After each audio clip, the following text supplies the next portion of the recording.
കണ്ണൂർ രൂപതയിലെ അഖണ്ഡ കരുണകൊന്ത യജ്ഞം 6ാം വർഷത്തിലേക്ക്. കണ്ണൂർ രൂപതയും രൂപത മുഖപത്രമായ കണ്ണും കണ്ണാടിയും ലിറ്റർജി കമ്മീഷനും നേതൃത്വം നൽകുന്ന അഖണ്ഡ കരുണകൊന്ത യജ്ഞത്തിന് തുടക്കമായി.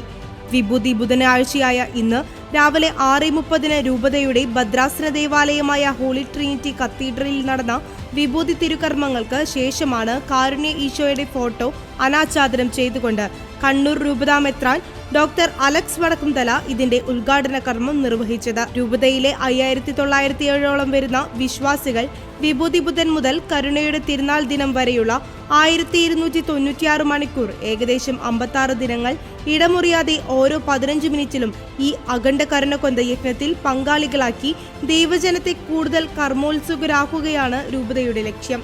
പ്രത്യേകമായ 14 പ്രാർത്ഥനാ നിയോഗങ്ങൾക്കായാണ് യജ്ഞമെങ്കിലും പങ്കെടുക്കുന്ന ദൈവജനത്തിന് വ്യക്തിപരമായ നിയോഗങ്ങളും അഖണ്ഡ കരുണകൊന്തയിൽ ഉൾപ്പെടുത്താം.